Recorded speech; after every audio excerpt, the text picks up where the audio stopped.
আসসালামু আলাইকুম viewers, welcome to my channel. তো সবাইকে স্বাগত জানিয়ে শুরু করেছি আজকের পর্বে আমি কচুরমুখী রান্না করে দেখাবো। আর এই কচুরমুখী কিন্তু গরম ভাতের সাথে খেতে অনেক বেশি ভালো লাগে, মানে সে কিন্তু এক থালা ভাত খেয়ে নিতে পারে যে কেউ। তো রেসিপিটি বানানোর জন্য আমি প্রথমে চুলায় একটা প্যান বসিয়ে দিয়েছি আর দিয়েছি 3 টেবিল চামচ তেল, দিয়ে দিয়েছি হাফ কাপ পেঁয়াজ কুচি। তো পেঁয়াজ কুচি একটু নেড়ে গোল্ডেন ব্রাউন করে ভেজে নিচ্ছি।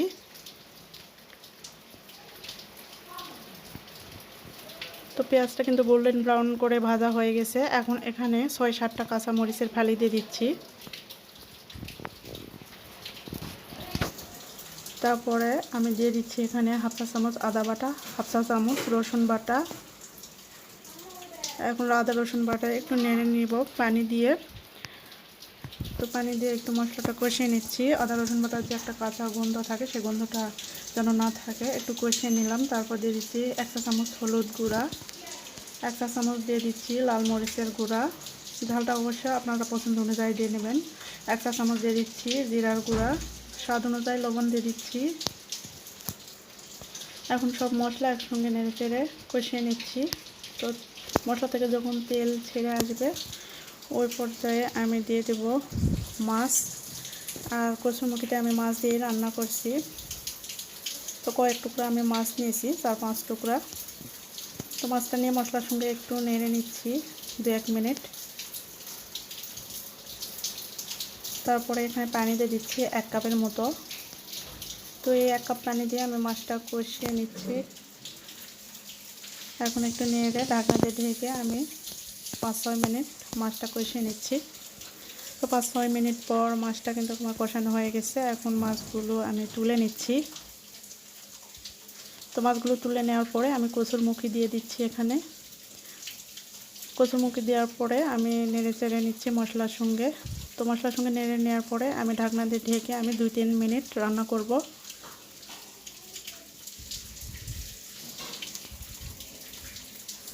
এখন দিয়ে দিচ্ছি বেগুন।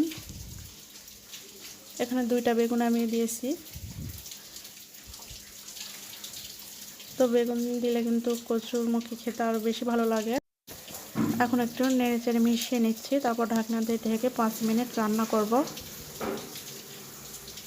5 মিনিট পর আমি পানি দিয়ে দিচ্ছি এখানে 3 কাপ।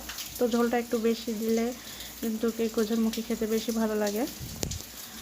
আর বলক আসা পর্যন্ত আমি জাল দিয়ে নিয়েছি। তারপরে কষিয়ে রাখা মাছগুলো দিয়ে দিলাম। তো মাছগুলো দেওয়ার পরে আরও 5 মিনিট আমি রান্না করে নিচ্ছি।